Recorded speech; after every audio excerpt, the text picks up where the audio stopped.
आज बात करते हैं धन योग की कि धन योग कुंडली में कैसे बनता है। देखिए, हम पहले बात कर चुके कि धन योग को हम कैसे देखते हैं, किन किन घरों से धन योग कुंडली में बनता है। आज देखते हैं प्रैक्टिकल लगा के कि भाई कैसे कुंडली में एनालाइज करते हैं कि धन योग बन रहा है। देखिए, सेकंड हाउस, 11th हाउस, ये हमारे धन भाव होते हैं। दूसरा 1, 5 और 9 ये हमारे लक्ष्मी स्थान होते हैं। ये लक्ष्मी स्थान, ये लक्ष्मी स्थान, ये लक्ष्मी स्थान और ये धन भाव और ये धन भाव। अब इसमें प्लैनेट हम कैसे देखेंगे कि भाई इसमें धन योग बन रहा है या नहीं बन रहा। सबसे पहले सपोज करिए लगन लॉर्ड मंगल को हम 4th हाउस में विराजमान बनाते हैं। अब क्या होता है कि इसमें सेकंड हाउस का 159 से कनेक्शन बन जाए या 159 का 11th हाउस से कनेक्शन बन जाए, यानी कि लक्ष्मी स्थानों का कनेक्शन धन भावों से अगर बन जाता है तो धन योग बन जाता है। अब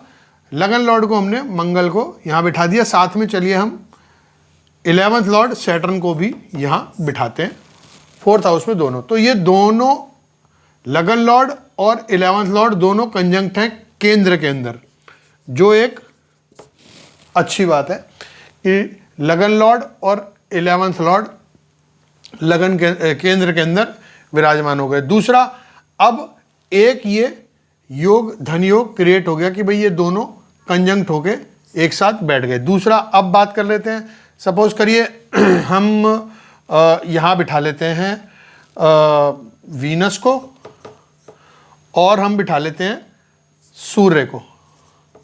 तो अब वीनस जो है वो सेकंड लॉर्ड है और जो सूर्य है वो 5th लॉर्ड है, यानी कि अगेन 5th लॉर्ड और सेकंड लॉर्ड का कनेक्शन बनता है वीनस और सन का 8th हाउस में। तो दिस इज ऑल्सो अ धन योग। तो अब दो धन योग इस कुंडली में बन रहे हैं, लगन के और 11th हाउस का 4th हाउस में बन रहा है और सेकंड लॉर्ड और 5th लॉर्ड का 8th हाउस में बन रहा है। अब इसके साथ अगर हम बात करते हैं कि भाई अब हमने दो धन योग इस कुंडली के अंदर ढूंढ लिए। अब इस व्यक्ति के अंदर आप कहेंगे भाई 8th हाउस में बन रहा है तो 8th हाउस में तो उसे खराब हो सकता है। नहीं, देखिए ऐसा होता है 8th हाउस में अगर धन योग बन रहा है तो ऐसे व्यक्ति को 8th हाउस क्या होता है, इनहेरिटेंस। ऐसे व्यक्ति को इनहेरिटेंस यानी कि अपनी पैतृक संपत्ति, एंसेस्ट्रल प्रॉपर्टी या एंसेस्ट्रल धन आपको इनका प्राप्त हो सकता है, क्योंकि 8th हाउस से बैठकर 5th Lord and second Lord second house को देखते हैं।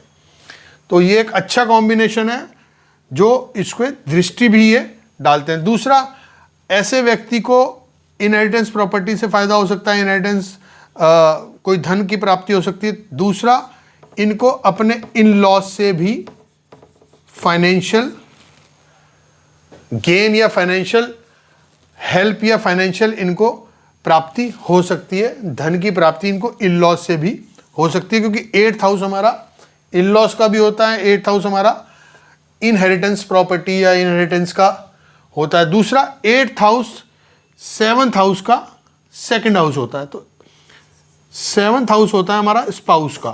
तो अब स्पाउस का सेकंड हाउस यानी कि स्पाउस का धन, तो हमारा धन ये है, स्पाउस का धन 8th हाउस है। तो 8th हाउस स्पाउस का धन भी होता है। तो वाइफ से भी आपको फाइनेंशियल सपोर्ट मिल सकती है। सपोज करिए यहाँ पे मरकरी भी विराजमान है। अब अगर मरकरी भी यहाँ पे विराजमान है तो मरकरी यहाँ पे क्या है, 3rd लॉर्ड है। तो मरकरी अब क्या होता है, मरकरी करेजियस होता है। मरकरी ये 3rd लॉर्ड हो गया, करेज देगा व्यक्ति को।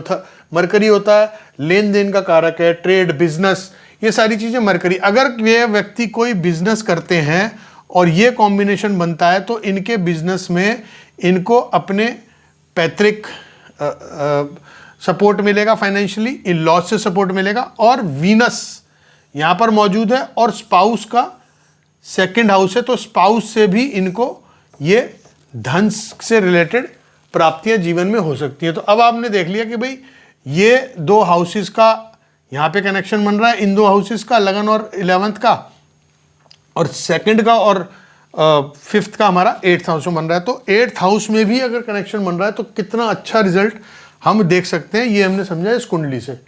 तो आप इसको समझिए, ऐसी इसको प्रैक्टिस करिए तो फिर मिलते हैं किसी नए कॉम्बिनेशन के साथ, किसी नए टॉपिक के साथ। तब तक इसको सीखिए, समझिए कि कैसे हमने धन योग को देखा और कैसे कैसे चीज़ों को हमने इसके अंदर एनालाइज करा। तो आज के लिए इतना ही, फिर मिलते हैं।